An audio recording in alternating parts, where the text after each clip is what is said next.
Bonjour tout le monde, alors aujourd'hui on se retrouve pour une toute nouvelle vidéo où je vais tester vos recettes de slime sans colle et sans borax, donc écoutez, c'est parti. Mais avant de commencer, n'hésitez pas à liker et partager, n'hésitez pas à vous abonner si ce n'est pas encore fait et à activer la cloche des notifications. Et je vous attends dans les commentaires pour me donner d'autres recettes de slime sans colle et sans borax à tester dans une prochaine vidéo. J'aimerais également remercier tous ceux qui sont encore présents sur la chaîne et tous ceux qui sont nouveaux sur la chaîne. Pour la première recette, j'ai besoin de sel, de dentifrice Signal, de bicarbonate de soude alimentaire et d'un récipient qui se ferme. Je dois commencer par mettre une dose de dentifrice Signal. Ok, là j'ai ma dose de dentifrice. Bien sûr, je la verse dans mon récipient.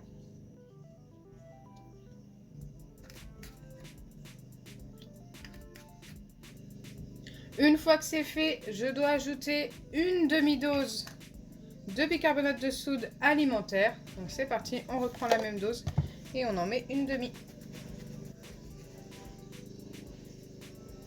Donc là, c'est pas mal.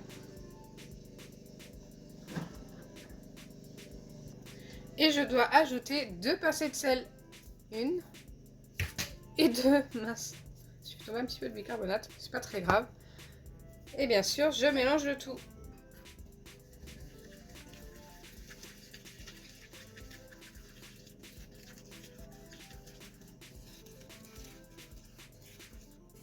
Une fois que j'ai bien mélangé le tout, je viens placer ça au réfrigérateur pendant 20 minutes. Donc c'est parti, je referme ça et je place ça au réfrigérateur. Pendant que ça pose, nous allons tester la deuxième recette. J'espère vraiment que celle-ci va fonctionner. J'y crois moyennement, mais sait-on jamais. Pour la deuxième recette, j'ai besoin de peinture, n'importe laquelle, de sucre en poudre, il m'en faudra qu'un tout petit peu, de l'eau et de la maïzena. Dans mon récipient qui passe au micro-ondes, je viens mettre une cuillère à café de sucre en poudre. Ensuite, je viens ajouter 2 cuillères d'eau.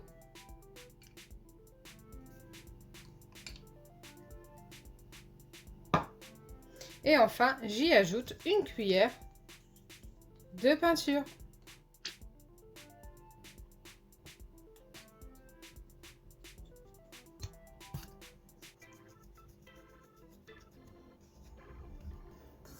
Je mélange le tout avant d'y ajouter la maïzena.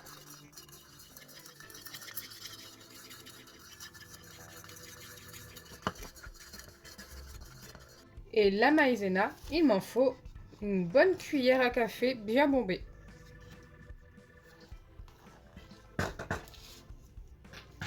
Une fois que c'est fait, je remélange.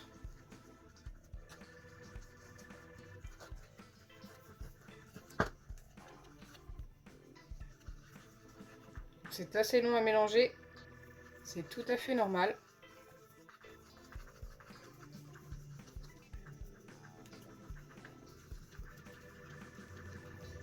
Donc il faut obtenir quelque chose de bien homogène.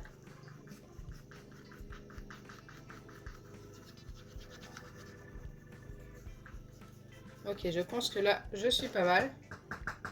Et je viens placer ça au micro-ondes pendant 15 secondes. Ensuite, je reviendrai vers vous pour voir ce que ça nous a donné. Me revoilà après les 15 secondes. Et écoutez, j'ai pas encore vérifié ce que ça a donné. Ok, donc là, autour, c'est encore assez liquide. Et au milieu, c'est très épais. Je vais essayer de mélanger le tout.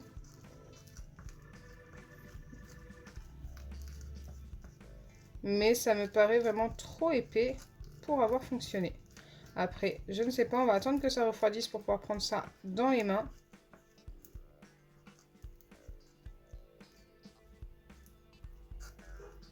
Car au final, on a bien obtenu une pâte. Donc je vous dis à tout à l'heure après la pause de la première recette et le refroidissement de la deuxième. Donc c'est parti pour vérifier les deux recettes. Les deux recettes ont posé le temps nécessaire. Donc celle-ci, le temps nécessaire au réfrigérateur et celle-ci à l'air libre. Donc c'est parti, nous allons vérifier en premier celle-ci qui me paraît très collante. Donc du coup ce que je vais faire pour pas que ça me colle au doigt, c'est que je vais mettre un petit peu de maïzena à côté comme ceci. Je vais en saupoudrer un petit peu sur la recette de slime et la prendre dans mes mains pour pouvoir la travailler tout simplement. Bon, je pense que je vais avoir plein de peinture sur les doigts, que je ne vais pas pouvoir y échapper. Donc on a bien obtenu une pâte. Il y a plein de grumeaux à l'intérieur.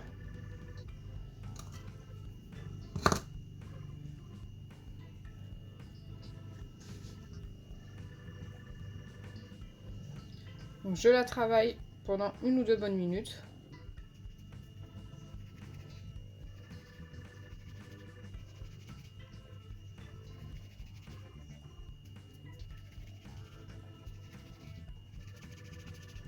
Elle ne colle plus aux doigts déjà, donc ça c'est plutôt cool.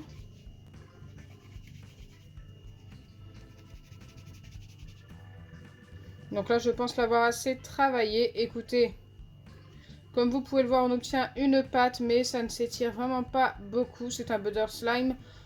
On va dire que c'est validé, mais franchement avec une note de 5 sur 10. Je peux vraiment pas donner plus, ça ne s'étire pas beaucoup, pas assez pour être un beau slime en fait.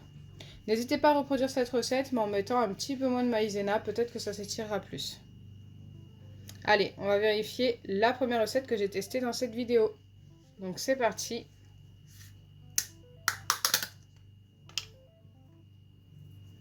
Vérifions si ça a fonctionné. Aïe. J'ai pas l'impression, j'ai l'impression que c'est beaucoup trop liquide. Non, ça n'a pas fonctionné. C'est dommage parce qu'on obtient bien une pâte, mais trop collante. Elle s'étire un petit peu. Mais franchement, ouais, il manque un petit quelque chose. N'hésitez pas à me dire dans les commentaires ce que vous pensez qu'il manque à cette recette pour qu'elle fonctionne. Donc voilà pour les 2 recettes de slime d'aujourd'hui. Une seule des deux a fonctionné, mais elle n'est pas top. Celle-ci, franchement, on était vraiment pas loin et je pense qu'on peut obtenir quelque chose de mieux que celle-ci si on trouve ce qu'il manque comme ingrédient à celle-ci. Donc j'espère sincèrement que ma vidéo vous aura plu. Si c'est le cas, n'oubliez pas les pouces bleus, partagez et abonnez-vous.